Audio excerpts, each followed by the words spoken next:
Welcome to Plastic Model Mojo, a podcast dedicated to scale modeling as well as the news and events around the hobby.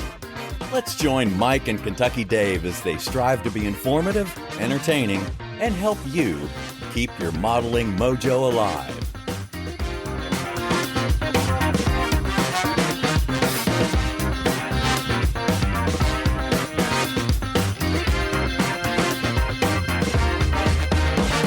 Let's do that. Let's join Mike and Kentucky Dave. That sounds like a good idea. For episode 154, Dave, our final episode of the 2025 year. God, where did it go? Where the heck did it go? It went away, and it went away quickly. It did. Especially this last the last quarter anyway, since October. Yep. It was a good year. It was a good year, and we'll get to that in the model sphere stuff a little bit, but I hope everybody had a Merry Christmas and survived that. And please have a safe new year going forward. That's right. It's going to be New Year's Eve when this drops, and keep it sane, people. Be safe, and enjoy ringing in 2026. Some other way besides watching some crap and rocking New Year's Eve or something. Yeah, that's right. Well, Dave, what is up in your model sphere? Well, while I'm still in the dark time, so actual bench time hasn't been great, Christmas was nice. My future son-in-law got me some model organizing items for my modeling bench because he apparently went and listened to the podcast. Smart kid. Watch him start modeling. Hey. If I can hook him, man, I've got to find somebody to build this stash. And I know how it'll go down. He'll start kind of in the secret, and then your daughter will spill the beans. And all right, that's my prediction for 2026, folks. Okay. Courtesy of Mark Copeland, I've got a beautiful art print signed by a bunch of the pilots and crew who flew the Ploesti raid, and I got that from Mark at the Nationals. Yeah, and I remember that. My lovely wife has agreed as my Christmas present to have it framed. And so as soon as the new year rolls around, I'm going to take it to a professional frame shop and get it framed and get it hung, because something that nice needs to be up and out where it can be seen. Well, how do those arrangements go down in your house? I mean, did you get something else anyway? Oh, yeah. No, those are always pretty good deals, I think. Yes. Yes, I did. I mean, both my children gave my wife and I a wonderful gift. They, in secret, went to a photographer and had portraits of both of them done, both separately and together. Oh, that's the ones you shared the other day? Yes. Okay. And just fantastic. Could not have asked for a better present. And then I got clothes and all the usual non-model related stuff. But yeah, it was a good Christmas. It's model related. You can't go to the Nationals naked. Yeah, well, it's true. It's true. But I did have clothes already. Or even down to scale reproductions. Yeah, well, I don't know. There might be clothing. That might be there funny, might be though. clothing optional days at scale reproduction, but no real bench time building. But a lot of stuff around the holidays, some of which was hobby related. How about you? Well, I forgot to announce it in the introduction, but folks, we said we were going to be casual in December, and we are for our final episode. We've pared this down to the bare bones to have a little fun tonight and not put too much of a burden on the editing side. So that said, there's not a benchtop halftime report because A, you probably haven't done anything. Exactly. And B, I can talk about it here. My dark time's been not so dark. I've had a dim time. Okay. I've managed to get to the bench and get some stuff done between other stuff. And yeah, one of us has been posting on the dojo at least. I'm going to push you a little harder next year. It's okay. Some of this is self-fulfilling prophecy, Dave. It is. I grant that. I've got some modeling done. I've done some research. I've poked around on CAD, thought about the podcast. Did I get anything modeling related for Christmas? No, I didn't, other than some, I'm rocking a new set of headphones tonight. Nice. I guess that counts. Yep. Well, you've been complaining about your headphones for a good 6 months. Oh, probably longer than that. I can't remember when that jack started not working properly. Yeah. Though it was odd. It worked with the remote recorder at the National Convention. So maybe that's my national. Maybe I'll get a new pair of pads for it, and that'll be the travel set. There you go. Interesting. I wonder why that is. It was probably a power issue, a power threshold that's making one work and one not the other. That's a double E question that I can't answer. Other than that, man, I think we're about through the cookies that Hustad's wife and daughter made. Oh, gosh. Just about. I've got 1 or 2 pieces of fudge and an odd cookie or two, but that's about it. Where we're at. So, Steve Hustad, thank you immensely for doing that again. I get a tracking number notice out of the blue without any other context. Yep. I'm like, oh, yeah. Oh, no. They could go pro, I'm pretty sure.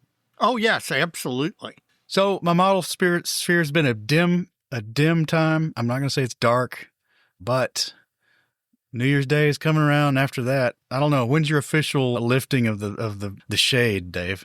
Usually right after New Year's Day. New Year's Day is a lot of football.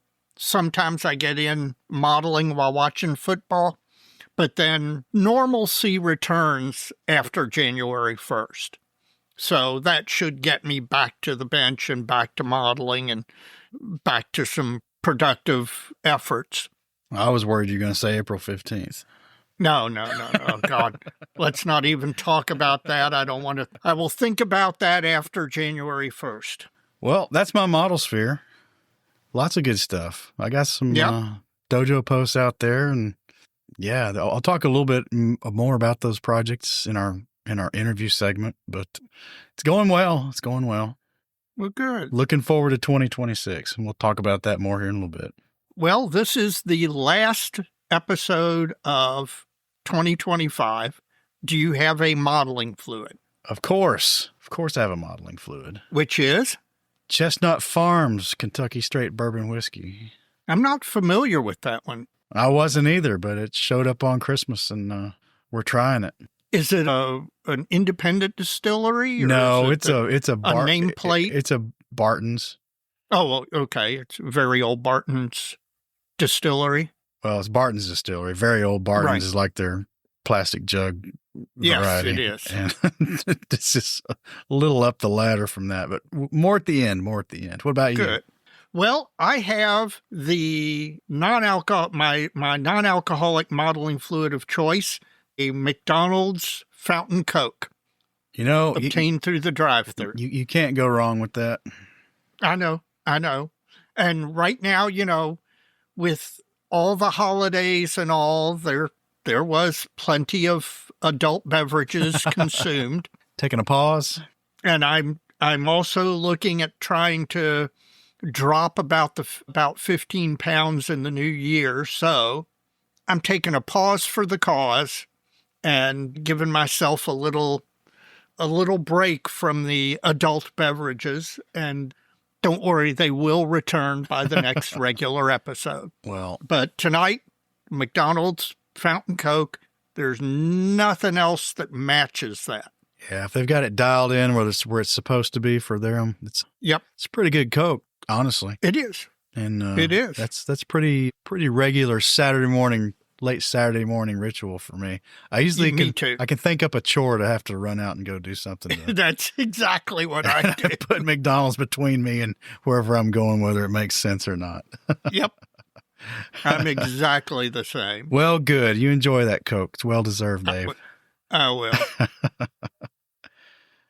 Well, Dave, listener mail has been light. We're in the holiday season. It's understandable. We've got a few. I'm gonna camp on those for another couple of weeks here and save those up. There's a couple of good ones in there, but I'm gonna wait. Yes. But we are going to issue the call to action. We would love to hear from all the folks who've already written in, but we'd love to hear some stuff from some new folks who haven't written into the show for whatever reason, or some new listeners, or some suggestions or whatever. If you would like to contact Plastic Model Mojo, you can do so by emailing us at plasticmodelmojo@gmail.com. Typically, I handle the emails unless it's a topic specific to Dave's specialties. Or you can also reach us through the direct messaging system through Facebook Messenger. And Dave usually takes those and runs with them. And the converse is, if it's something up my alley, usually put that off on me, which is fine. Yep. We love this segment. It chaps me a little to truncate it, but I think in the interest of what we're trying to do for the final hours of 2025, that's just the way it's going to be. So send us some emails, some Facebook messengers. There's also a feedback link, web link in the show notes of this episode. You can get to it there as well. Please, we want to hear from you folks in 2026. Hopefully more than we heard from you in 2025, which was a lot. So maybe we'll even bank enough to do a listener mail only episode, because we haven't done one of those in a long time. Yeah, we might consider doing an AMA. We could. Yeah.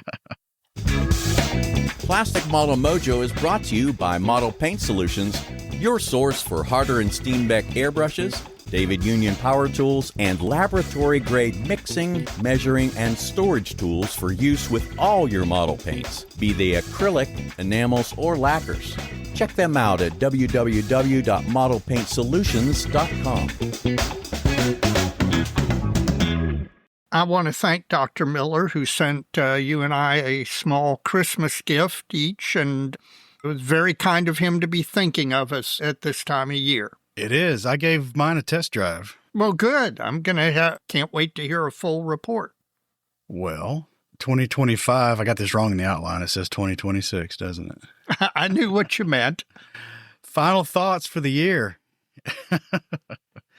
Dave, 2025 has been a really good year for us.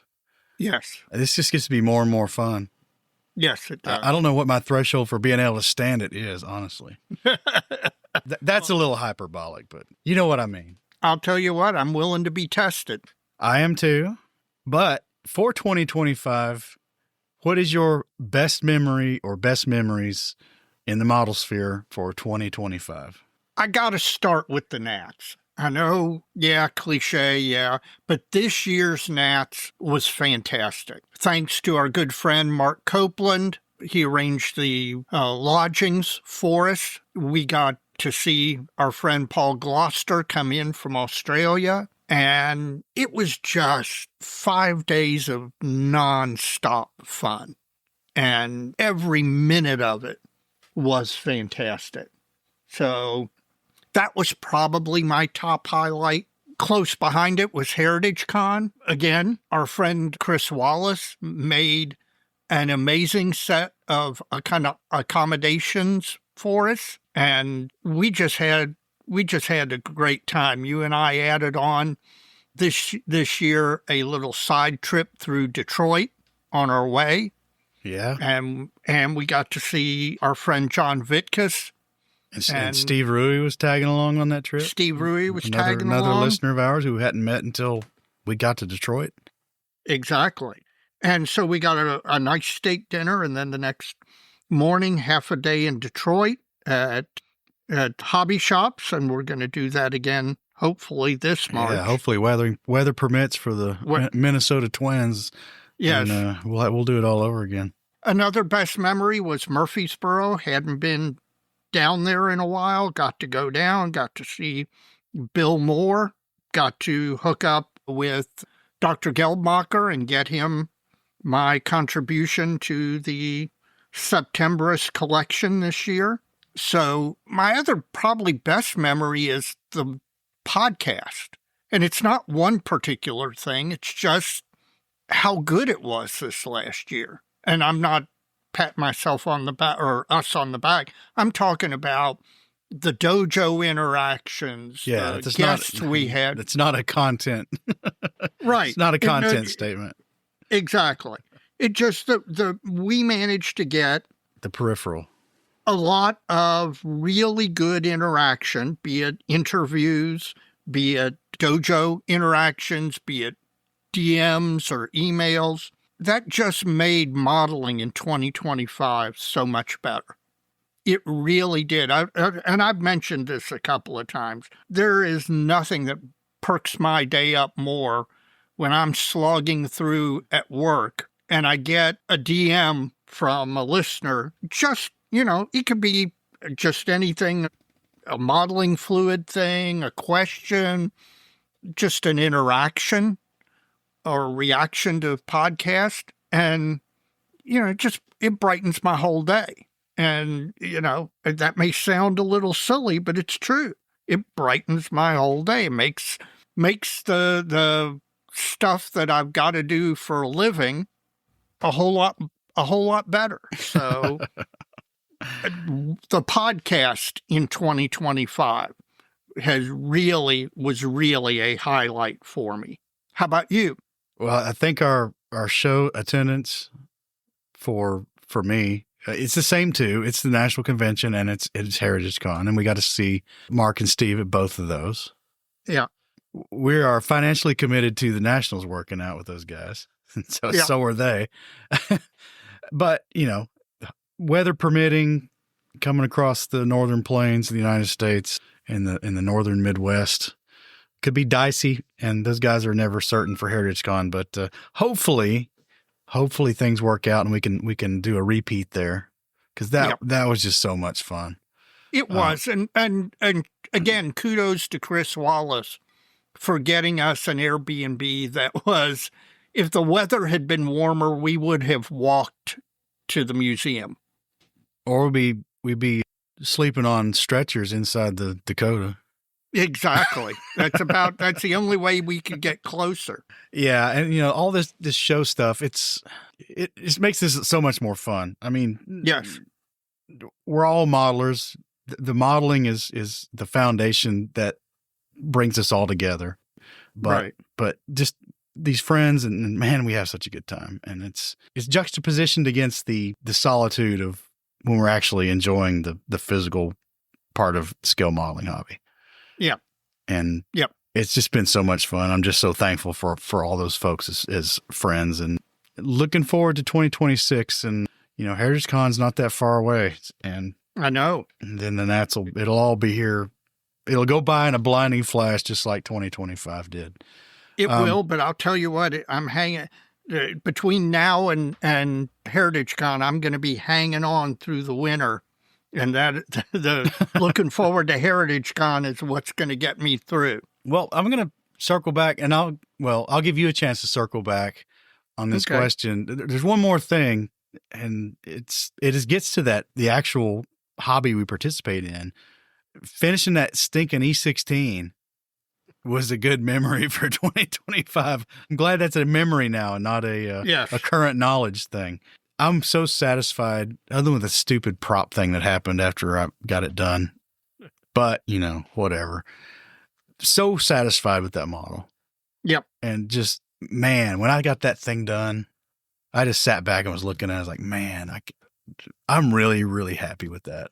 At the end of the day, you enjoyed all of the stuff you were doing, even at those times you were overcoming struggles or challenges. Sure. And at the end of the day, you're very pleased with the result. I mean, you can't ask for much more out of the actual construction and painting side of this hobby. You finished a few. That had to feel good. Yes, I did. Not as many as I wanted, but I finished 2.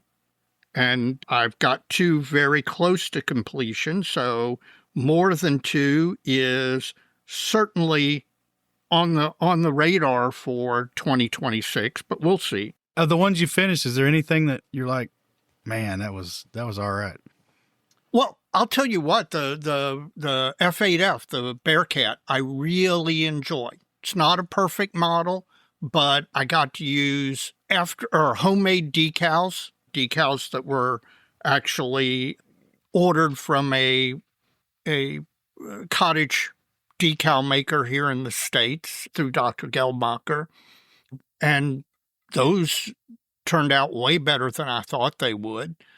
While it like I said, it's not a perfect model. It's a good model, particularly as part of a collection. And it just felt really good to have it and look at it as part of the collection that a bunch of guys all contributed to. And I felt good about that. Well, you should be, because I think I've seen this. That's the third one I've been witness to at this point. You guys did the D-Day thing last year, and the time before that it was, what was it? What I remember is that the final product, the models on the display that was created for 2025 was really a sharp looking thing. It really was. So, and Dr. Gelbacher always does a really nice design for the base. And when you combine a collection of really nice looking models with that very well done base, it just presents really well. I got to say, I'm proud to be part of it.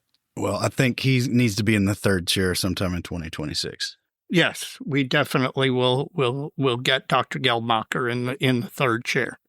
Well, that's our best memories for 2025. Is there any skill or technique tried or learned in 2025 that stands out for you?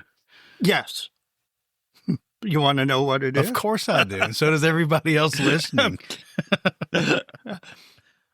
And if you go back and listen to the beginning of 2025, I stated a couple of times that one of the focuses that I wanted to focus on in my modeling was doing a better job of engraving / re-engraving panel lines. And so on the Sam and the Hellcat that are all almost done, and on the Bearcat to a lesser extent, and to the little German mini sub as well, I concentrated on that technique. And frankly, I feel I got better at it. I liked the results. I learned some things, tried different tools, different techniques, etc. And I really think that improved. And for 2026, the skill I'm going to work on is canopies. What separates a really good model from an average model is how well the canopy's done. And I let my models down on canopies all the time. And so for 2026, I am going to concentrate on getting those canopies right. How about you? I don't know if it's new, but I think with the KV85, especially in the second half of this year, I've resharpened and honed my scratch and fab techniques. Well, and you added to them with the 3D printing. I did. There's a little bit of that in there. So that project's got a lot of things in it. The 3D print, there's a little bit of 3D print in there. There's just, I don't know if it was last episode or the episode before that, but I talked about a little bit that I felt like I'd gotten back to the style of modeling, for lack of better words. I don't know if it's a style. You can't see it once it's painted, right? Right. But the craftsmanship side of the things, I felt like that had atrophied to some degree. Mm-hmm. But I think with the KV85 project, I've kind of reawakened some of those skills. Yeah. And I'm anxious to. It's given me confidence to start some things that are on the list. Well, I can't wait to see what you start in 2026. And all that to just blow past the E16. Collectively, I think I've demonstrated that I can build an aircraft model. Oh, yeah. To a degree that I'm satisfied with. Absolutely. I mean, considering that's your first aircraft model in forever, it's fantastic.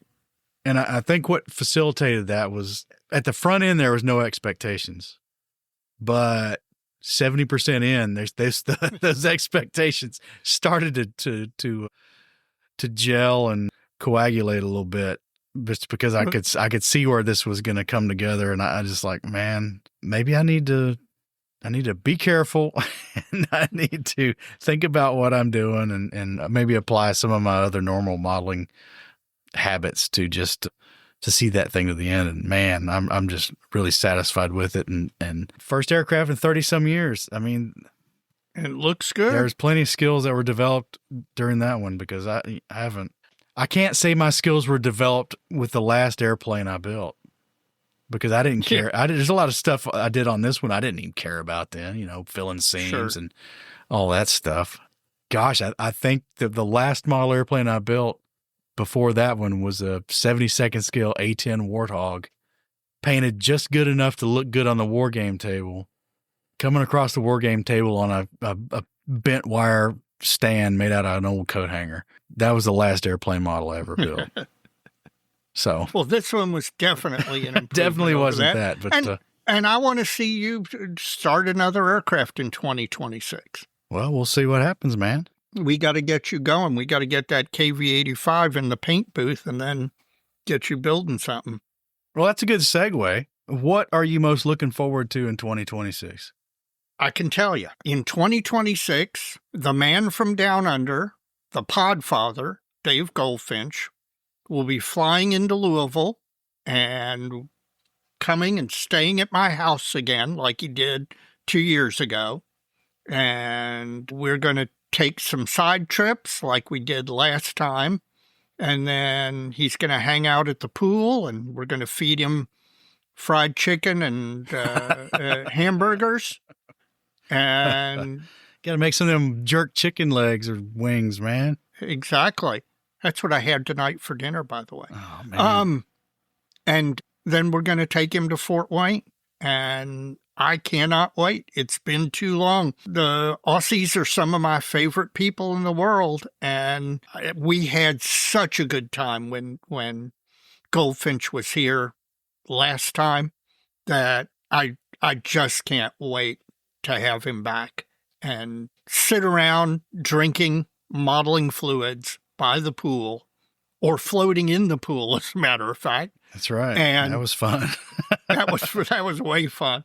And just talking about everything, not just modeling, but everything. Well, I hope there's enough buffer in his schedule this time, because, man, I would really like him to come by the house, and I'd really like an opportunity to take him through our main office at work. Space Tango, Tango. He would love that. I think he would like that. So all that can happen in the same day. So yeah, not so long a drive, and guys could come hang out for a little while. And then we can take him to Jalapenos.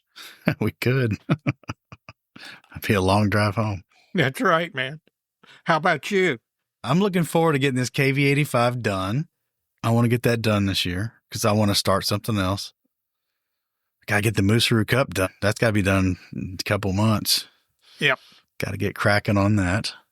You know, I'm really looking forward to the National Convention because me too. We got a lot cooked up for that. We got a lot cooked up with that with our friends. We got a lot cooked up with that with our sponsor, Squadron, and it promises to be a really good time.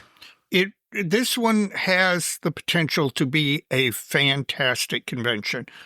I know a lot of the people who are handling it, and they are really going all out to make it as good as the previous ones, but even better by adding different things on. And I'm really kind of looking forward to the awards ceremony in that old-timey theater. It just promises to be a really, really good time. Well, those guys are putting in the miles like the Las Vegas team did back in 2021 to make this thing something. I mean, they were at our show. They were at another show we were at. Where were they? Yep. They were at the Nationals, pumping their Nationals, and they were at our show, had a table at our show. And we saw them somewhere else. You're right, we did, and it wasn't Cincinnati. I wasn't at Cincinnati. Yeah, I know. But in any event, they're promoting the show. Louisville, our club, is one of the sponsors of the show, and we're going to be, many of our members are going to be working the show. So I'm really, really looking forward to it. And then with the combination of Goldfinch coming over, Gloster, and Dr. Gelbacher coming up, it just promises to be such a good time. Well, I hope it lives up to our expectations. It will. I have no doubt. I think it will too. And it's, and I look forward to whatever I can get done at the bench too. Yep. I think you and me both. I've had a little bit of an epiphany over the last 6-7 months, and I found my mojo, man. That's great. I don't think it took 6 years. It's been flashes here and there, But I don't know. I feel like I've been on a sustained kind of mental state regarding the actual working at the bench over the last several months. So looking forward to seeing that continue in 2026. And man, I don't know. We'll see what I get done. Looking forward to it. The future's so bright, you got to wear shades, man. Man, the musical references are my man. That's my thing, man. I wanted to work one in.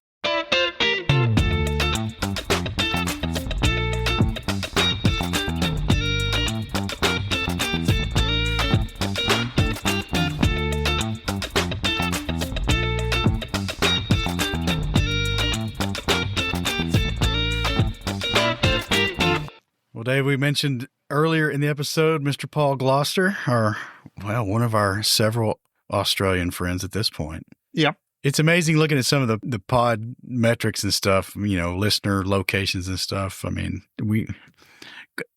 it's expected to be the English speaking world primarily. Sure. Not exclusively, but primarily. And man, we've got a bunch in Australia, and we've made some good friends down there between the guys that on the bench. Just the Australian listener base. They're just great. One and all, they're great guys. Our guest tonight is no exception, Mr. Paul Gloster, who we got to spend some time with at the National Convention this year. I keep wanting to say last year, but it's still this year. It might be last year by the time people listen to this. That's right. 2025, we certainly spent some time with him and a couple other places along our journey here in the last few years. Yep. Just a real pleasure to talk to Paul and get his insight on things. And he's experienced something here of late that some folks might get some value out of. So that'll be part of this conversation.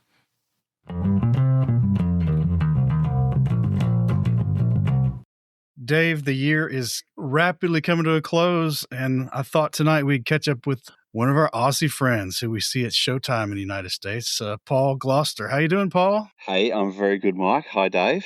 Hey, I appreciate you sending us that warm weather for Christmas. That was very kind of you. Just a little bit. We could afford to lose a little bit of our warm weather to send it up to you. Yeah, well, it's gone now.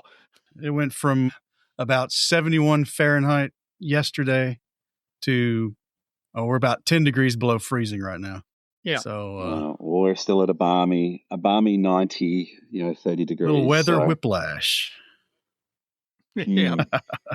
Well, Paul, I know you were busy in 2025. We saw you at the National Convention and had a lot of fun. What else is going on with you in the model sphere from 2025? Did you go anywhere else outside of Australia? It's been a year where I haven't traveled as much, Mike, as what I have previously, but I still managed to get to 4 model shows in person, and I attended another in proxy. Thank you to Steve Husted, who put one of my models into Nauticon. That was nice. 4 and a bit is probably the answer. Well, that's about how many I got to, but they were all within I went to Heritage Con, so they weren't all in the United States, but didn't involve any international or air travel. Well, where did you go in Australia this year? Well, there's some really good competition starting to emerge and evolve in Australia beyond the marquee show, which is the Australian Model Expo, which is in Melbourne in June. So that was pretty much the first model show that I got to go to this year. And then the Nats after that, where I was with the both of you in the dojo. And then straight after that, the Queensland Model and Hobby Expo, which is held out West Brisbane. And then the most recent one I just got to go to, which was Scale ACT in Canberra, which was run in November. And got to go and participate in that. And all very different shows, but all excellent and fantastic quality at all of them. It's amazing the quality that's at model shows these days. And so that was a good year for me, I think. Have you started planning 2026 as far as model shows go? I guess I've put my anchor shows in, so probably the Model Expo in Melbourne and the Nats, so that's June and August. And then I think I'll work around those naturally with the ones that I can get to and the ones that, I'll be able to attend. But look, everyone keeps telling me about some other model shows that I haven't been to here in Australia. I would love to get to the IPMS New Zealand Nationals in Auckland. I believe they're in the middle of the year. So I might see if I can get across to that, but we'll wait and see. I think get the marquee kind of tentpole events locked in and then go from there. I don't think it will be a year of being able to get to Telford or SMC again, but if the opportunity comes up, who knows? Who knows? That's right. Always keep your options open. Exactly. That's what frequent flyer points are for.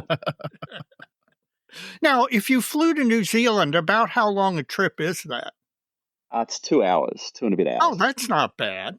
Yeah, and 3 hours on the way back just because of headwinds. But yeah, it's quite a good trip, and there's lots of flights. The airfares aren't super expensive, and Auckland is a great city. And I know that the modelling community over there is fantastic as well. So now we saw what you brought to the United States, and I know I know you've been involved in a move here. What was the 2025 output like on your end, especially after your trip over to the United States? Yeah, it was better than I expected, Mike, to be honest. Well, that's good. Yeah, I got 12 finished through the year. So about one a month, even though they didn't quite fall one a month. And I got a bit of diversity in there. So continuing my philosophy of building up my range, I got naturally some 72nd scale aircraft, which is the cornerstone of what I build, but also got a 72nd scale Centurion tank, some Star Wars in there, and a couple of 43rd scale cars as well. Yeah, those cars are beautiful. Just absolutely lovely. Yeah, thank you, Dave. They're a bit of fun. That's kind of building on the last time we had you on the show. I believe we were talking about that suite of varied subjects you were working on as part of an experiment. Yeah, that's right. So has this stuck for you? Is this your current philosophy, as you just said? I think so. It's hard to say. I've been a little bit more flexible in terms of what I've been picking as my subjects, and it's opened up my modelling, I think, quite a lot. Just because it's given me an opportunity to play with things that I don't normally get to play with if I'm just limiting myself to building 72nd scale aircraft. So, the armour opens up a whole world of weathering. And if you think of it as a canvas, you get 10 times the amount of canvas to play with in a 72nd scale piece of armour as what you do doing wheels and wheel wells on an aircraft, for instance. And then the cars give you a whole nother level of precision and cleanliness and smooth finishes. And it allows then those things that I found that I've been practicing to be able to then come back and put back into my 72nd scale aircraft and start to improve aspects of those that I really hadn't had that much experience in doing. So, yeah, it has continued this year. And even as I don't know, chart out, I guess we all kind of sit there and think about what's in the build list for next year. What are we going to work on? I've actually made sure that I've included a couple of more diverse subjects in there just to keep pushing the boundaries, I guess. Are you doing something for 26 that's completely new to you, subject-wise? I haven't gone that far yet. I think that I will stick to the ones that I've done. So the 72nd scale armour, which I've been tinkering with, the 43rd scale cars. I've been loving doing the Star Wars Bandai kits. They're so much fun. Practice techniques. If you get something wrong, it's like, well, it was in space, it got hit by an asteroid. But I haven't. But it's a good challenge, Dave. I think I might have to have a bit more of a think about that. I did a submarine last year. I did the Japanese midget sub, which was the first submarine I had ever built. So I'll have to have a think about it. But maybe I'll look at doing something a little bit extra this year as well. We'll be curious to see what you bring to the United States. I don't think my output will be as high this year. I'm sure everybody has really strong years and, kind of weaker years, and circumstances at the moment probably mean that I won't be doing as much modelling as what I've done in 25, but still looking at bringing a few across when I come over. Well, we can just segue over to that. Now, I just mentioned it. You're in the process of moving. I am. And won't you tell us what you're willing to talk about there? What's going on with that and how it's affecting? Well, I'm sure it's putting a throttle on your output right now, but the future's bright. Yeah, look, I've never stopped modelling ever since I was 7 years of age. So, Girls and Cars came along, but I was still building models. So I've always had it as something that I've always done. So it's hard for me not to find a way. But I guess modelling, I mean, you talk about it, the both of you, all the time. Modelling is such a flow. You've got to get in that groove. You've got to be in the mood. You've got to have things at your fingertips at the bench, and all of that's been quite disrupted. So that's where I need to start to pull things back together to give myself at least a semblance of a flow that I can get into to be able to just sit down and model. But it's been a really long process when I go back and think about the move, physically moving states. So from Queensland to Victoria, it's been quite a long process when I go back and think about the steps I had to put in place in order to make that move. So now the move's been completed. The move has been completed. Do you have a hobby bench set up at the new apartment? Or, well, not new apartment, but your apartment? Not yet, in work in progress. I've got a couple of other things. The good news is that all the model retailers have safely delivered parcels to me at the new address. So that's important. Know where to find you. I know where to find me. Despite your wife's best efforts to hide the address. Well, when you move house, there's a couple of key things you have to do. Things like, set up the electricity, set up the water, get the internet going. And we didn't have internet for a few days because we were waiting on a modem to arrive. And I got a little notification that there was a parcel over at the post office for me to pick up. So I said, right, I'm going to go over. I'm going to pick up the modem so we'll have the internet up and running. And of course, I come back and it's a Hannet's parcel, no modem. But not as disappointed as you might have been. That's right. Luckily, the modem came the next day. Otherwise, I might have been in a lot of trouble. So, did you get the internet set up before you opened the Hannet's package, or did you open the Hannet's package first? You don't need the web to look what's in a Hannet's packet. So no, I was straight into it in a quite inconspicuous place too, mind you, not in full sight.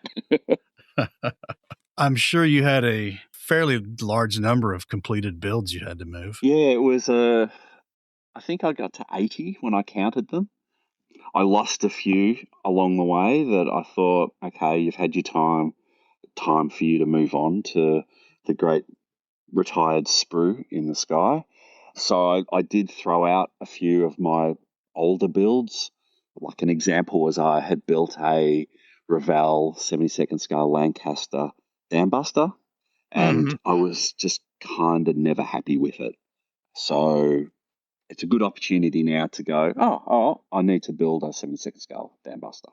So I did lose some. So I guess the approach that I took was I looked at my models that are either deeply part of my collection or the ones that I really like looking at the most. And I've got a cabinet that I'll have them in, and the rest of them I've put into storage, all packed up, layered. But the ones that I am going to put in the cabinet, I actually packed like I would pack to travel overseas with. So they're in individual boxes with the foam cut out, so that they're safe in movement in all directions. So I had minimal rebuild on those ones when I pulled them out, whereas the rest of them, which was about 65 in the other lot, they'll definitely require some remodeling, some rebuilding, which will be a fun exercise in itself. But the ones that I really am kind of closest to me, I wanted to make sure that they survived as unscathed as possible. And we drove them down as well in the car. So I had a car that was full of models and paint. So the fumes were fantastic. And Tanya had all of the pot plants in her car, so every now and then I'd go and stop and sit in her car and just smell basil rather than lacquer paint fumes. That sounds like a lot of work, and hopefully there's no nasty surprises when you get into that second lot of the 60 or so. Yeah, there may be. So it's been a really interesting exercise. So like I said earlier, I probably started a good 6 months ago thinking about what am I going to move, what do I really want. And if you recall, at the time I had a big I called it a de-theming. So I'd collected a lot of stuff that I thought, am I really going to build that or build that theme, for instance? And so I got rid of a lot of those, and that reduced the amount of unbuilt models that I had to move. I consolidated my books, I consolidated my tools, got it to kind of the point where it was movable. And then what I've done is, as I said, put some into storage, moved some that are ready to go into a cabinet when I get that. I've bought a selection of books and I've got a selection of models with me. I've had to almost think about what I might like to build. And then I've only bought about a dozen kits. And then everything else is in storage, but it's storage that I can access if I need to. So I can go out there and if, for instance, all of a sudden I want to build a Blackburn vac form, I know that I've got one and I know where it is and I know I can access it, but it's not in the 12 that are close by at hand. I want to see a Blackburn built. I'd like to see one built too. Yeah. That's why I've got it, but I'm not brave enough to do it yet. I understand. I think it'd be fine. So now when I moved, the last time I moved all of my hobby stuff myself. I did not let the movers move anything, not unbuilt kits, not hobby supplies, not books. I did that all myself. Now, of course, the move was only like 4 miles. So, I could make 2 or 3 runs in an evening. Did you let the movers handle any of your hobby stuff? Yeah, the unbuilt stash that I didn't want to have like immediate access to, I had put all of those into plastic tubs, so they were self-contained. So they didn't actually pick up boxes and put boxes into boxes. They just had to pick up a plastic tub that had them in there already. And then I moved the paints myself. And then I've got a small box that I built, which is almost like a little traveling box, which has got all of my hardcore tools in it, the tools that you would take to a desert island. So when I lived in the US and when I moved over, it's the same set of tools that I took over to San Diego and used them. It's like, well, okay, these are my must-have modeling tools. And so I use them. So I brought those down in the car with me. And then everything else I've numbered. And so I've got all my airbrushes in a plastic box. I've got all my airbrush accessories in a plastic box. I've got files, saws, almost kind of broken up into the role that they perform. But what I probably will do now is go and cherry pick a couple of core things out of those that become what I use day to day when I am eventually modeling again. So how long do you think it's going to take you to get a bench set up and where you're sitting at it and sanding or filing or filling or whatever again? Yeah, I think it's just dictated by the other things that have to be done around the place. So I'd say that it'll be, within a month or so. Already, I was saying to Mike that, I got the new Edward Spitfire and all I wanted to do was start clipping off the fuselage. And I could not find a set of nippers anywhere. So even in my little Holy Grail box, for some reason, I hadn't put a set of nippers in there. So despite the fact that I've got plenty, they're just not at hand at the moment. So I got myself a new set of nippers. So I'll still be clipping bits of plastic off, and I got myself a little thing of Gun's liquid cement as well, and a fresh one. And I'll just sit there still putting things together, even if I'm just doing it in the box top. Yeah, I was talking to Jim today about that kit, and he is extremely impressed by it. Yeah, no, I am too. I wish I could launch straight into it. I've got a couple of other things I want to do first, especially fresh after the IBG kit. But yes, I am very, very impressed with it as well. Well, how long do you think you'll be in the apartment? Yeah, we'll stay here. I mean, we'll have this apartment now. This will be our place that we come and go from. But the plan is, we've always lived by the water. We had, a long time close to the beach. So I think the plan is we'll end up, I keep saying I'm going to build a model room with the required number of bedrooms around it down the beach. So not going down too well, but I'll get an opportunity to rebuild something and get it pretty much tailored to what I think my next 10, 15, 20 years of modeling will look like. Do you already have a piece of land picked out, or In the process at the moment, Dave? So okay. we're working our way through that. I guess it's both of the kids have finished college, university.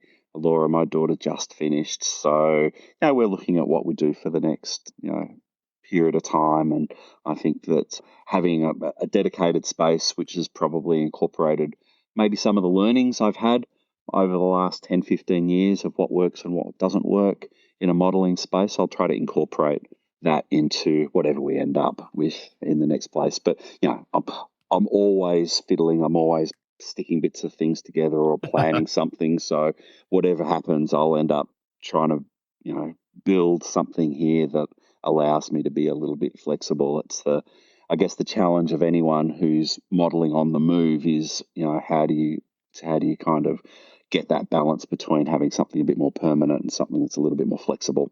In the meanwhile, though, you've managed to plug back into a modeling community that you were not part of for a long time. Yeah, no, that's true. And I think, Melbourne is a really strong modeling community, and that remains. There's no doubt about that.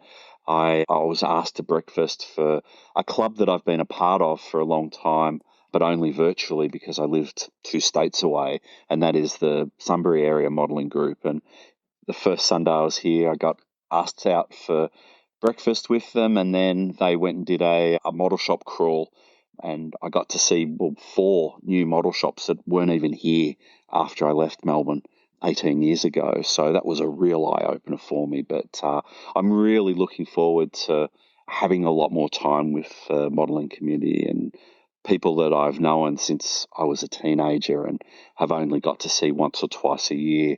People who I've met more recently that I talk to all the time. It's going to be good to be a little bit closer to them as well. Well, it'll certainly ease the transition and help pass the time while you're waiting on your new dream workshop. yeah. While I hatched that plan, it is amazing though that it's like going to a model show overseas. You talk to people that you've met, you talk to people that you've known for a long time. Again, such a great community of modelers and modelers within the community. Did your move teach you anything that you would pass on to folks who are finding themselves in the same situation, that they have to move their model stash and their hobby room and all their built kits? Was there any pieces of wisdom you gleaned from doing it yourself?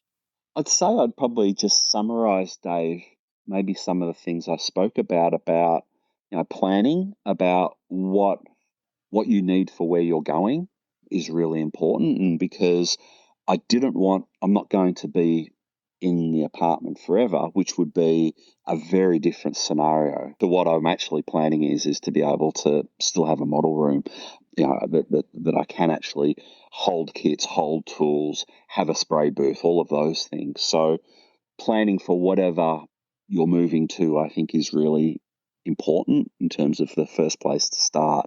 And then everything flows from there. What you need to keep, what you need to get rid of, getting rid of it in a timely manner. I started selling my kits in June of 25 of this year. So, it's a 6-month kind of process because you can't just get rid of a lot of kits really quickly in all circumstances. So I timed it to get aligned with some of the swap and sells that were in place. And then I guess going through the actual process of, well, what's important to me, what's not important to me, and then how am I going to put these models in a way that they'll survive the trip. And survive the trip means, yeah, I'm going to need to put some props on and put some undercarriage back on, or no, these things have to remain absolutely 100% undamaged as they move. So that was something that was unique to me in terms of the outcome that I wanted. And then the other thing is, I'd say to someone, if you're going to move and you are restricted in what you can do from a modelling perspective for time, just plan that out as well. I've got 12 kits. I've got all the reference that I need, every piece of reference that I had, all now with me. So I'm not having to go out to the storage unit and dig through to find that one set of aviation news plans from 1981 that I know I've got there somewhere. I've got everything with me that I think I'll need, and then it sets me up as well and allow for a little bit of distraction as well, because I might see something that interests me that I do actually need to go out and grab that set of plans from 1981. So I've allowed it so that I can access the things that I need to get to if I need to get to them. Now, did you find that the Tupperware containers were the best way to long-term store your unbuilt kits? Yes, yeah. So the way I pack my models when I take them overseas, and I'm lucky that I build 72nd, so that works really well for a 72nd single-engine fighter. It works for twins.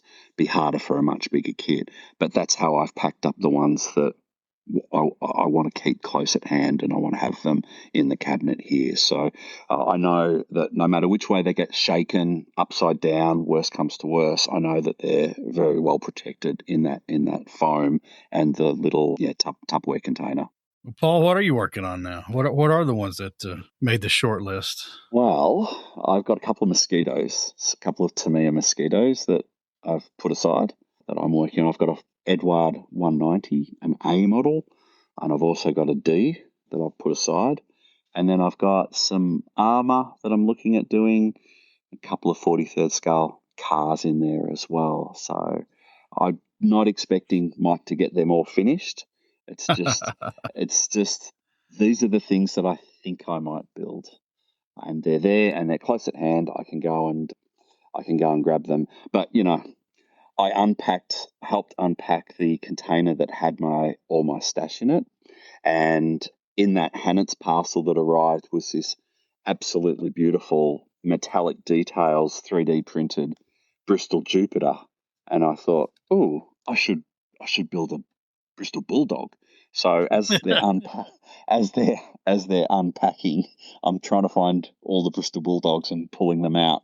And then a moment of sanity kind of arrived at the end, and I thought, no, don't do it. Don't start day one by building something else. So I've put the Bristol Bulldogs back. I'll put the Bristol Jupiters with them, and I'll leave them. But probably, hopefully, fingers crossed, Airfix release it in 72nd scale in the meantime anyway. So from your lips to God's to Airfix's ear. You know how it works. As soon as you start building it, the modelling guides release it. I'm still waiting for the new Avro 504 kit. Yes, yeah. I might have to build another one. Well, Paul, we're looking forward to seeing you this summer. I'm very much looking forward to coming across to Fort Wayne and being with you both in the dojo, and Steve and Mark as well. So I'm very much looking forward to that. But as I said earlier, that's the tent pole around which I'll try to plan some other little adventures this year, and aim to make it to as many of the shows and see as many people as I can, because you get such a buzz out of being there and seeing everyone and seeing what everyone's working on and what they're doing, and also seeing what everyone's building as well. Well, that's not a short trip. So I got to ask, I suspect it's a lot of things we talk about on the show a lot, but what makes that one worthwhile for you? I love the socialness of it more than anything.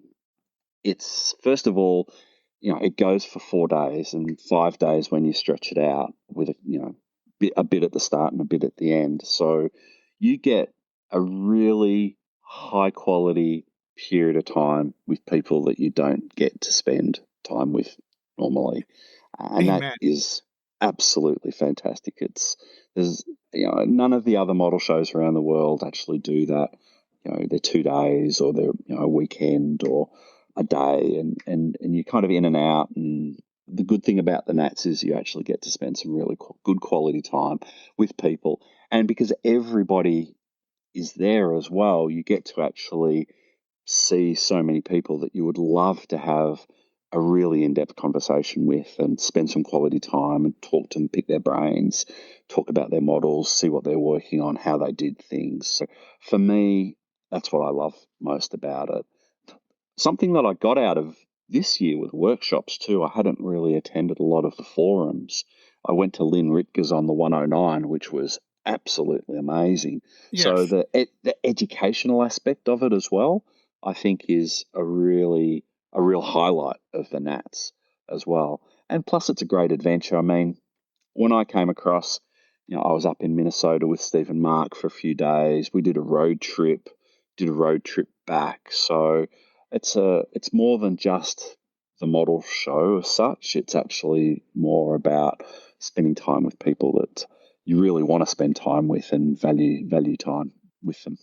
I agree. I will tell you that now, Heritage Con, because it's a much shorter show, you don't get quite the amount of socialization in, but the Nats is the one place that that you're going to see.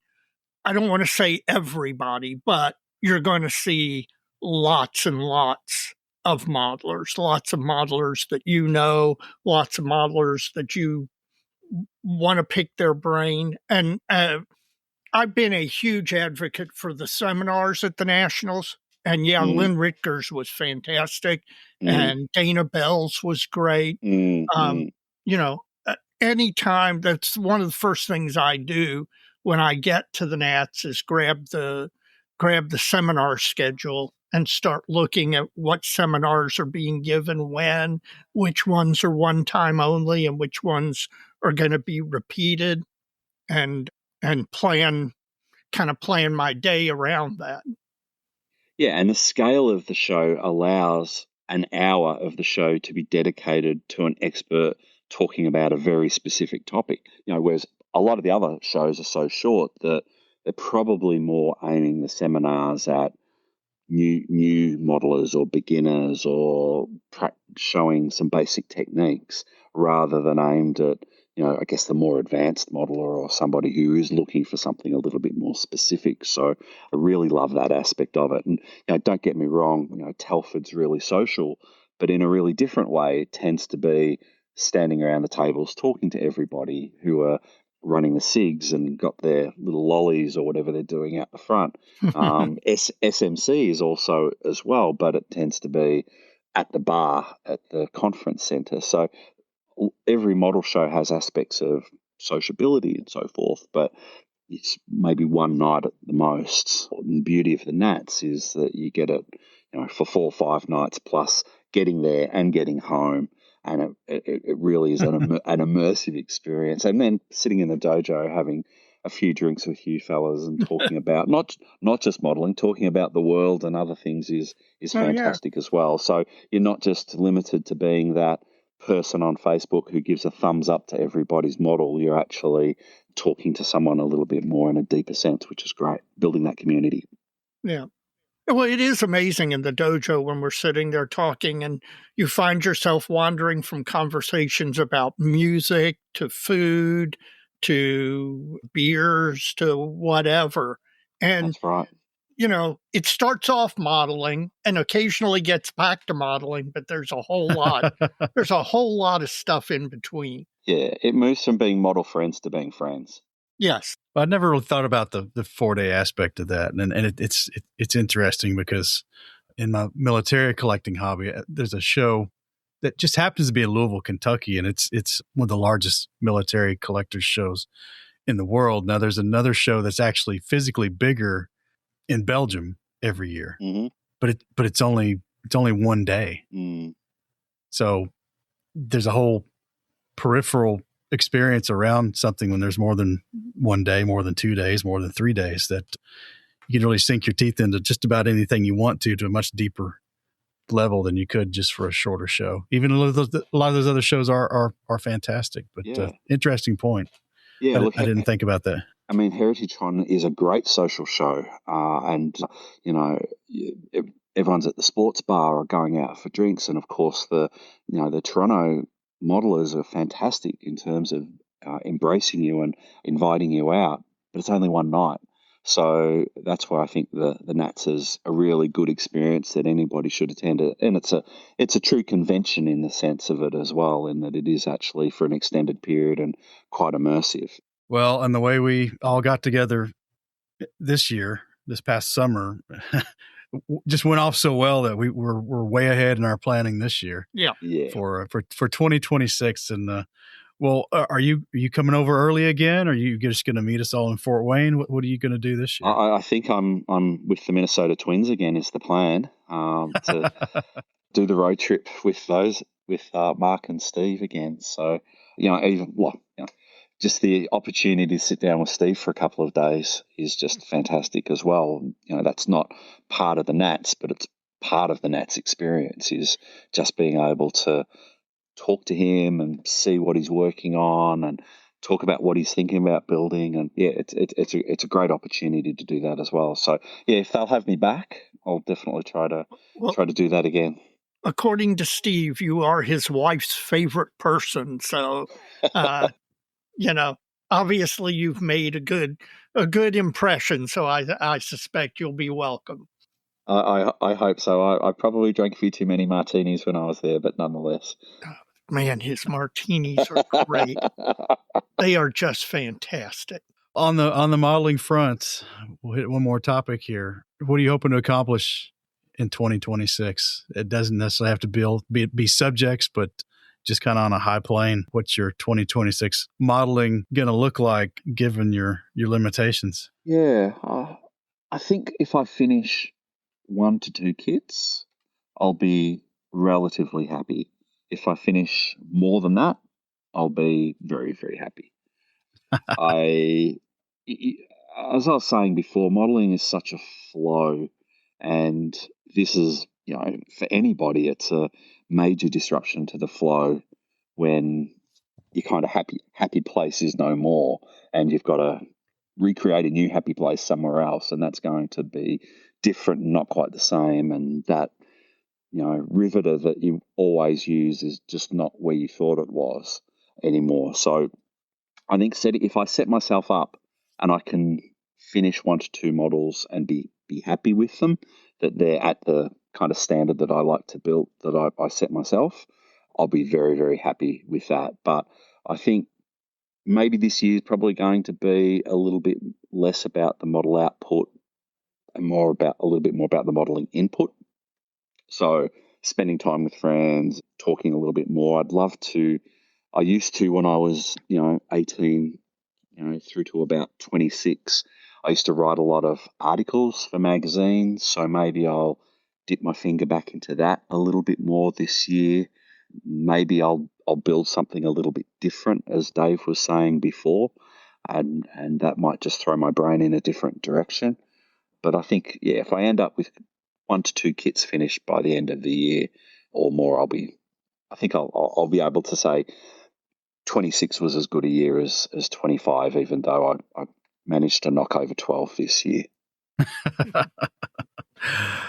It took me a long time to knock over 12. I'm telling you what, and it's not like he just slapped together 12 kits. We saw those at the Nationals. That was some amazing modeling. The Red Bull Air Racer is just, every time I look at it, I cannot believe that you were able to pull that off. Yeah, thank you. You enjoyed it so much you painted it 4 times. Yeah, exactly. Yeah, it visited the strip, the paint stripper quite often, that one. Well, they were all fabulous, and we look forward to seeing what you bring over this year. You. Yeah. What about you guys? What about the both of you? What do you hope to achieve in 26? What does a good 26 look like for the both of you? If I could get 2 done, Musaru Cup build excluded, which would be 3, I'd be ecstatic with that. That would be fabulous. So I've got a couple on deck that are certainly finishable. The KV85 is I'm rapidly running out of things to do on it construction wise. So it's going to be final assembly, all the bits and bobs here soon. And it's going to be ready for primer. I've got a little paper Panzer I was working on that I kind of stopped to just stopped because it was becoming a distraction for the KV85. Yeah. I can only manage 2, maybe 3's the stretch. I got to do some training to get more than 2 on my bench to move forward. I just don't get enough time to do that. But those 2, and there's a lot of stuff with the podcast we're trying to do. Which you mentioned writing a little bit, so we'll talk about that a little more offline. Mm-hmm. But for me, yeah, if I could get, counting the Moose Roof, I could get 3 done, that'd be great. Dave? I finished 2 this year, and I've got 2 really close. There is no reason I shouldn't finish 4 or 5, but it always looks that way at the beginning. Every new year, the slate is clean in front of you, and you're like, this year I'm gonna, and then life intervenes, and it's gonna happen. So I'm just going to be happy with what I finish, no matter what it is or how many there are. But I do want to push myself to build faster, build better, and try and make 2026 memorable in my mind from a modeling improvement standpoint. Mm. And you were only 2 Bearcats short of hitting that number as well. That's right. Yeah. Hey, I got 1 Bearcat done. It's in the collection. It's I got to deliver it to Dr. Geldmacher, and that one I consider that one an accomplishment. Yeah, it's a great point you make though, because at this stage of the year, when everyone's posting what they've built, what their output has been, what their class of 25 has been, there is a little bit of how many did you get done this year? Whereas I think, to your earlier point, it's about, are you happy with what you've built this year? Yeah. Are they better than the ones that you built last year? Have you learned more and been able to put it into practice? And yeah, it's definitely the way I'm thinking as well this year. Yeah. Well, and then we've also talked a lot, especially with Paul Budzik, about, are you enjoying it while you're doing it? Because once you really get your head around that part of it, getting it done becomes less important. Yeah. It just, like I said, it becomes the flow. It's that thing that takes you to that happy place because you're there and you're doing something, and it's a hobby, rather than a chore, and that's less output focused and more kind of quality. So, but we all like to have some fruits of our labor to show and talk about. So the finishes are good. I don't want to diminish them, but I guess overall I want to have fun in 2026, seeing my friends and getting out to the shows and getting finished what I can manage to get finished along the way. Yeah. And we're so lucky that I think now that, your modeling sphere used to be limited to who geographically was in modeling clubs, nearby you, whereas now everyone's modeling sphere is the whole globe, and you've got so many great quality modelers and so many people that you meet and talk to, and you say, how long have you been modeling? It's like, 4 years, and you're looking at their work.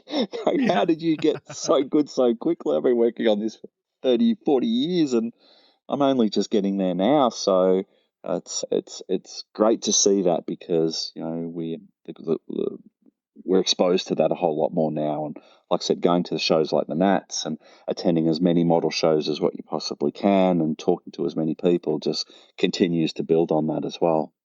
Yeah, and you make a good point about the model sphere being so expanded. I was marveling to my wife the other day that I have 3 close friends in Ottawa, Canada. Yeah. And that wouldn't have happened even 8, 9 years ago. And a couple of close friends in Minneapolis. And it's amazing how all this technology has allowed us to expand our modeling family so much. That's right. Yeah, people are rapidly learning things that previously took generations to learn and pass on. And I go back to some of the mentors that I had when I was just a little junior burger modeler in IPMS, and some of those things I use day to day. But there's so many things that blow me away when I see them. And also, look, just the new Tamiya Tomcat has come out, and I was on YouTube yesterday, and someone's already built it, already done a video of it. It's like, well, I haven't even seen it yet. I haven't even seen it in the shops. I didn't even know it was out, and it's built, so I can know everything I need to know about the kit long before I even get to have the joy of taking the plastic off the box and have such a head start on building it as well. Yeah, Bates picked his up today. Oh, yeah, it does look gorgeous. Absolutely gorgeous. I wouldn't have thought that I'd jump into a F14, but just having a look at it, there's kits that you build because you love the subject, and sometimes there's kits you build just because they're great kits to build, and that looks like a great kit to build. And plus, there's plenty of people who love Tomcats. There's so many good schemes as well. Oh, yeah. Yeah. Well, Paul, it's been real good talking to you again, and we look forward to seeing you in Fort Wayne this summer. That's going to be a big time. Likewise. Speaking about expanded model sphere, I mean, we're leasing an Airbnb house with a bunch of guys we didn't even know not all that long ago. Yeah. So we've come up the friendship curve pretty quick, and it's always a joy to hang out with you, and really looking forward to this national convention this year. Yeah, this is going to be a great one. The model fluid will be flowing as well. Yes, it will. and send us some more warm weather if you would. Oh, yes, it is getting a bit warm here at the moment, actually, to be honest. And I've left the heat, so... You poor thing, it's 20 degrees. It's cold as heck here. All right, Paul, we'll see you in the summer. Yeah. Our summer. Absolutely, Mike. Thanks, Dave. Thanks again. You take it easy. You're welcome. Thank you. Cheers. Man, I know one thing is not on my list to do in the future, and that's move. Oh, gosh, no. I told my wife when we moved into our present house 6 years ago, I told her I was leaving horizontally and room temperature. I am not going through a move again. And that was, like I said when we were talking, my last move was like 4.5 miles. So mine was about the same. It doesn't matter whether you're going a mile or 1,000. You still have to pack everything up. Yep. And vacate the old space. Yep. Well, and realize how much crap you've got. Well, from my vantage point in front of my microphone, I can look over slightly to the left across the room in the far corner, and there are 3 boxes sitting over there that I bet the bottom one's stuck to the floor at this point. Yeah, it's been, we moved here when Wes was 5 and now he's 21. And that box hadn't moved since then. Yep. Yeah, I might need to unpack that or throw it out. Throw it out at this point. Don't even look to see what's in it. Just throw it out. Well, always fun talking to Paul, and I'd be curious to see what he gets done with his abbreviated modeling space at present time. Well, I'm looking forward to seeing how all of that develops. But whenever you talk to Paul, you find yourself involuntarily just grinning from ear to ear, because he's always such a great person to talk to. Just really a great outlook on life.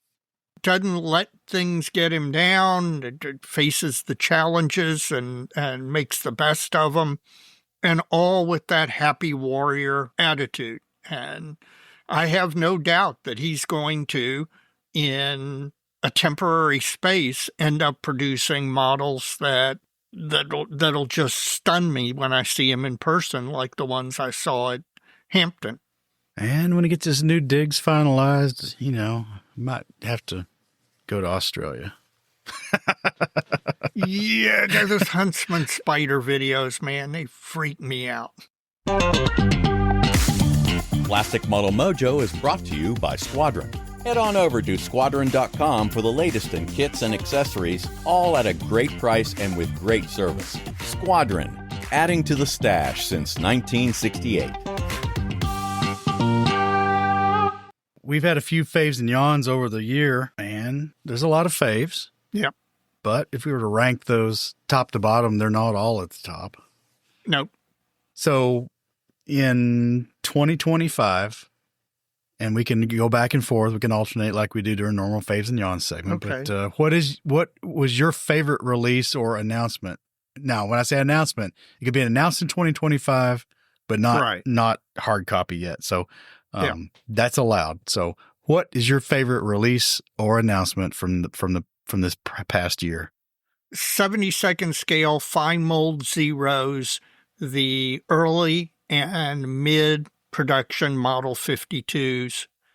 Completely unexpected, out of the blue. I have yet to get my hands on them. And David wants.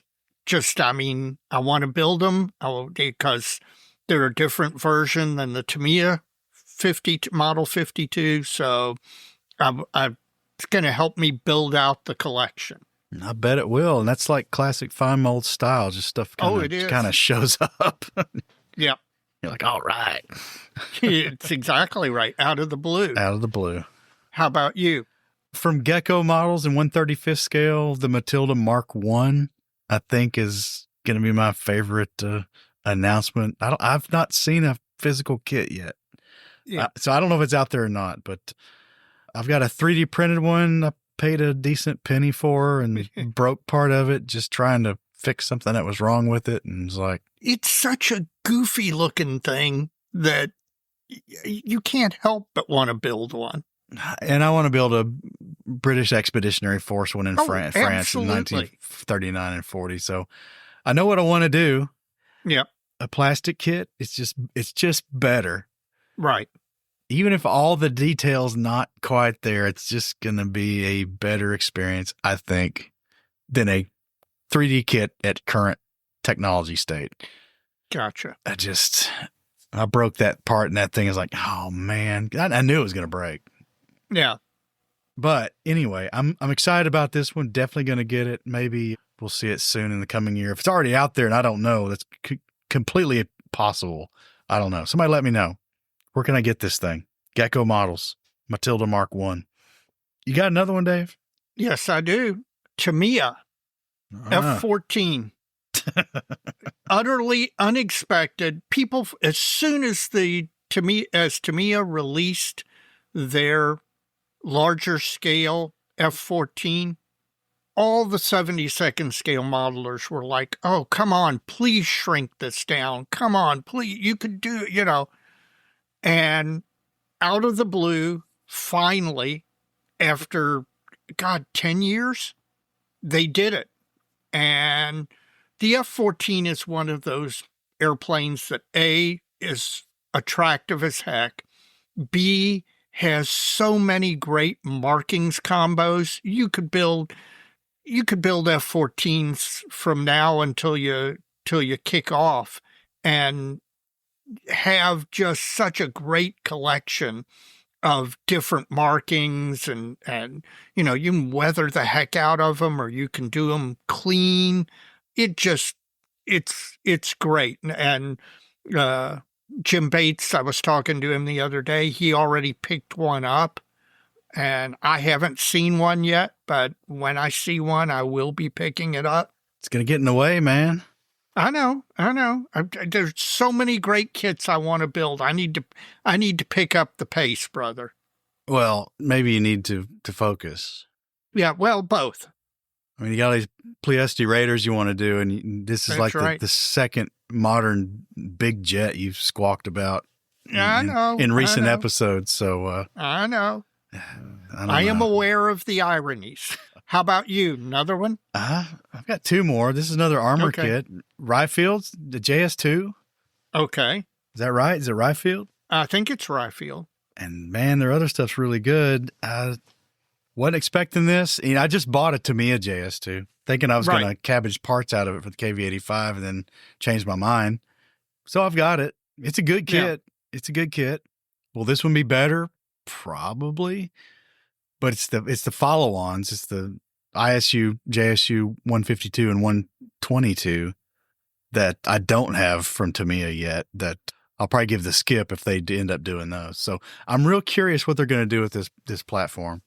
I'll probably get this one because I know it's going to be stellar. And there's also what's called the broken nose JS2, the other whole front style. Right. If they do one of those, that'd be great as well. So looking forward to seeing what that one's all about. It's not much information out there yet, but that's exciting. That's an exciting one. That's a big tank. Yep. What you got? I got two more. One, we're going to go back to Fine Molds. Okay. Because again, out of the blue, Fine Molds announces the F104 family. Oh, man. The Japanese used the 104 and painted it in all sorts of really great schemes. In addition, Fine Molds has apparently manufactured this thing in the way that they can do the Canadian CF104, the US F104C. I think they might even eventually do the German and Italian 104s as well. Again, it's another one of those aircraft that's just so cool looking it's not funny. And there's such a great collection of markings that's one I'm definitely going to pick up. I've got do I still have the book? If I dig through my books, I may still have the book. But it was probably the first aircraft book I ever got. Nobody else can relate to this, even you. But I remember the bookstore it came from in the mall. And it was before the mall in my hometown was expanded and the bookstore moved upstairs to the second area, the news part of the mall. So it was like in the stinking mid to late 70s, I got this book. It's like Combat Aircraft of the World, one of those coffee table books. Yeah, I've got the book. And there's a picture in that book of a German F-104 on some kind of VTOL platform. Yes, the ZLL, zero length launch. Okay. Yep. That'd be cool. Yep. Maybe somebody will do that. And I think there's actually a conversion for the old Hasegawa kit out there to do that. So there shouldn't be any reason that wouldn't fit the new Fine Molds kit. But yeah, that was a cool little experiment. That's a deep dive for me. Now I'm wondering if I have that book anymore. I've got it. If you don't, I'll give it to you. It was kind of big format and not very thick. Yep. I've got about a half-inch thick. Yep. All right. I have the book. Well, shoot me a pic of that pic and let me know what's up. You got it. Well, I've moved to aircraft now. Okay. Of sorts. I'm glad to finally have that Northrop M2 F3 lifting body from AMP out of the Ukraine in my hands. Not cheap. Cheap. Cool little kit. Man, that's almost a buyer's remorse price on that kit. But so far, no. If I gaff it up, then I'll be really kicking myself. Right. But that's a cool kit, and it's a really nice little kit too. And that is one of those kits that proves we are living in the golden age of modeling. Because by no rights would you have ever expected to see that injection molded, particularly by a fairly major manufacturer. Even if it's not Tamiya quality or Arma quality or Fine Molds quality, it still gives you the good place to start from that's better than some vacuform or resin or, something like that. It's pretty nice. It's up, maybe the fit's for crap, but I don't know. I need to build it. So maybe we'll start it in 2026. That would be a good one to start because I'd like to see that. It's a fave for 2025 for sure. Okay. My last one for 2025 been announced. It was supposed to be out either at the end of 2025 or the beginning of 2026.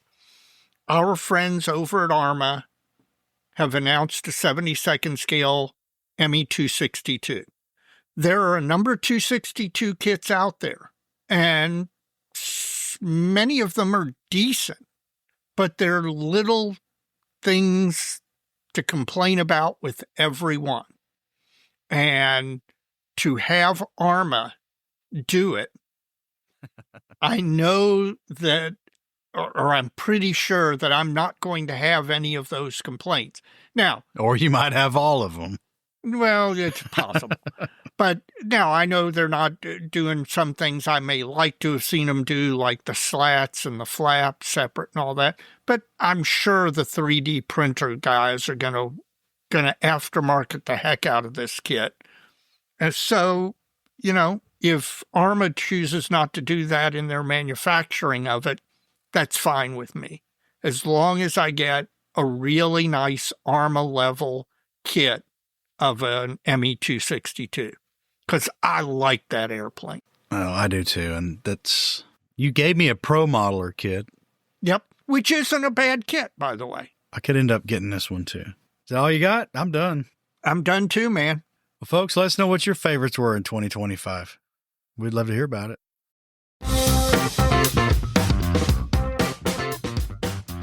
Model builders know Bases by Bill as the place to find one-man army paint masks, and now there are even more to choose from.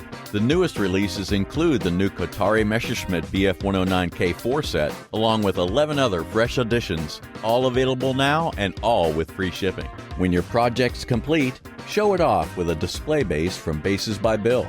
Choose from Japanese and U.S. carrier decks or airfield-style bases perfect for any aircraft. Every base is available in popular scales from 1/144th up to 1/32nd, and all are crafted with precision and care. And for something truly special, Bases by Bill creates custom hardwood bases with engraved or full-color placards, unit emblems, and national insignia, the perfect finishing touch for your next showpiece.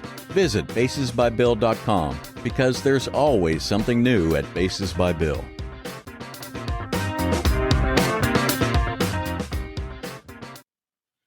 Mike, we're almost at the end of this truncated episode, and my modeling fluid, my Coke, is almost at the end, and it was, as always, an excellent Coke. Delicious. And if you're having a non-adult modeling fluid, you can't go wrong with a McDonald's fountain Coke. When everything's dialed in. Exactly. Because they can mess it up every now and then. I'll be honest with you, here in Louisville, that's pretty rare because I get my McDonald's Cokes from 3 different stores, and every one of them is dialed in just perfect. And if it wasn't, would you let them know? Oh, God, yes. Yes, absolutely. That is their raison d'etre. You're like, you guys are putting too much seltzer water in this, man. Right. The balance is all wrong. You need to fix that. Check the tubes, see if they need to be cleaned. Yeah. You don't want to go there. So, how's the bourbon? The Chestnut Farms is good. It is probably, by my palate, it is high rye. Okay. It's got a little heat. It's a little spicy. It's a little tingly still, even after 1.5. It's good. It is good. It's not quite as spicy as the Bullet, but it's leaning that way. It's certainly not a wheated bourbon like a Weller.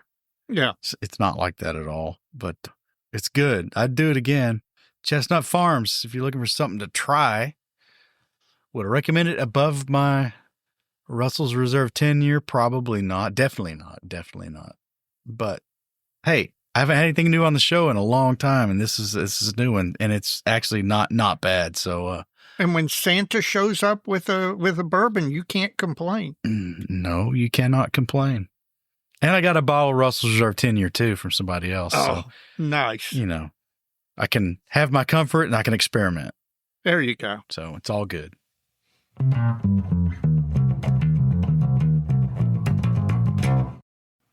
Well, we are now truly at the end of the episode, and we need to do some shout-outs of the month or year or all the above.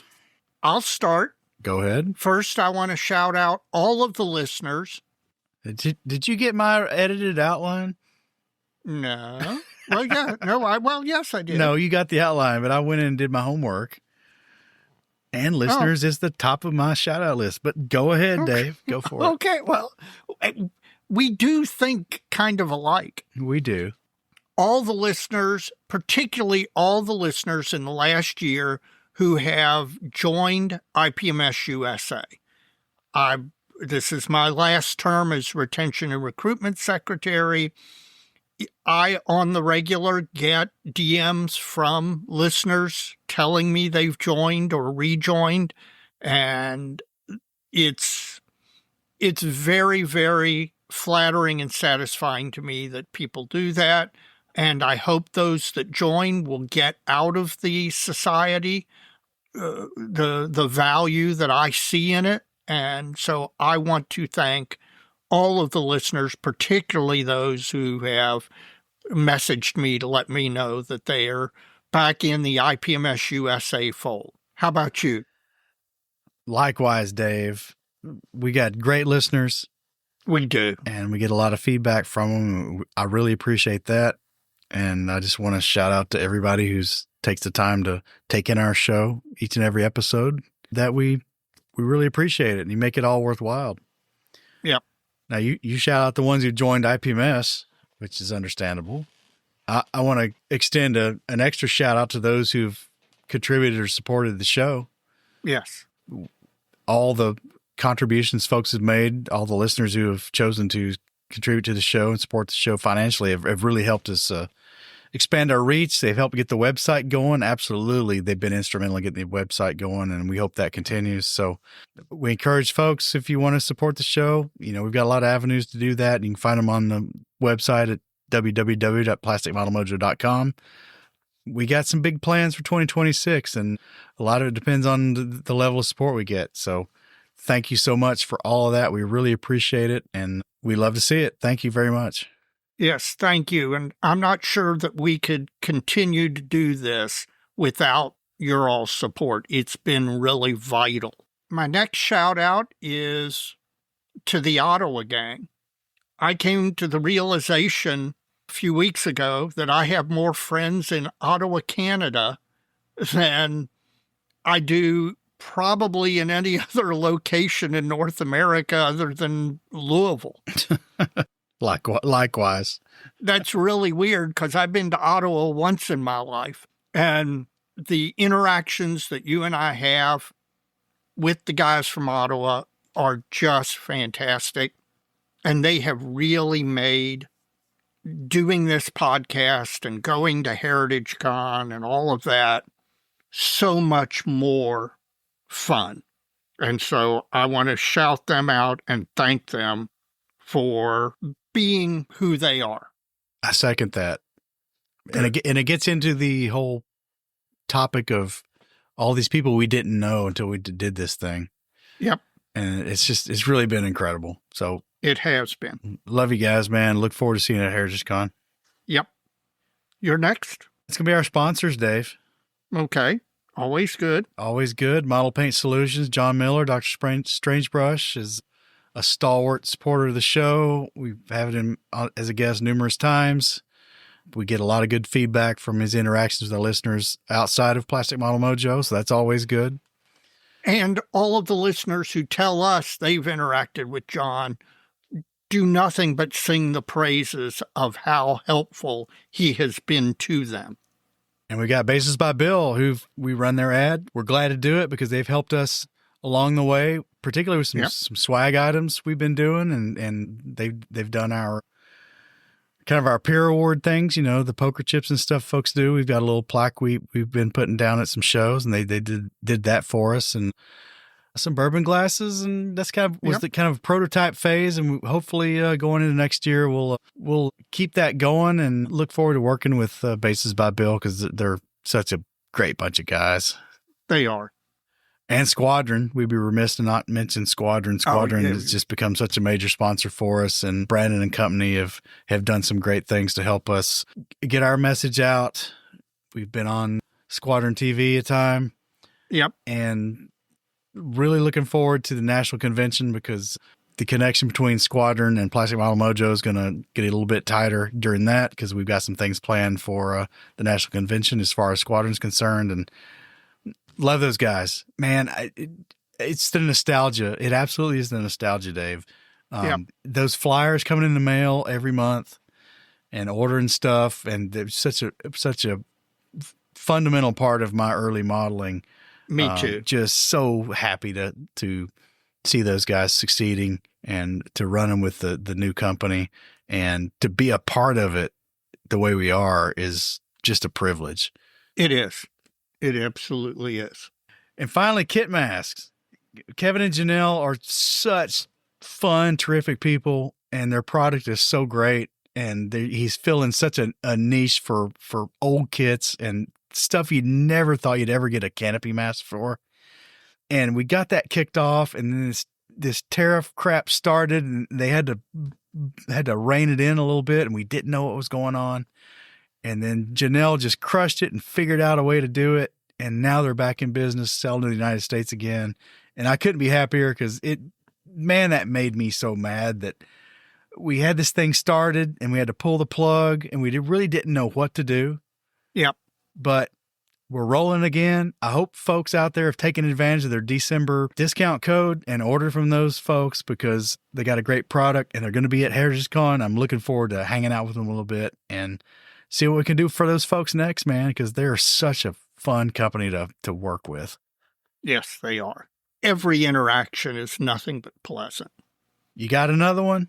I've got one final one, and that is a shout out to our guest tonight, Paul Gloster, and his Minnesota twin companions, Steve Hustad and Mark Copeland. I mentioned earlier in the episode that Mark was instrumental in arranging our lodgings in Hampton, and he's done the same thing in Fort Wayne. They're great modeling friends. And great modelers. No, great modelers, too. And I maintain that modelers as a group are above average in being good people. And you could find no finer examples of that than Paul Gloster, Steve Hustad, and Mark Copeland. So shout out to the Minnesota boys and their Aussie adopted love child. Well, my final one is you, Dave. Now you're making me feel bad. No, you don't need to feel bad. We are about to launch the 7th year of Plastic Model Mojo. Never would have thought. I never would have thought either, but man, you're here enthusiastic every other week. Well, every week because we've got these shorts we're doing now. So We're putting out a lot of stuff and you seem to be on board with it.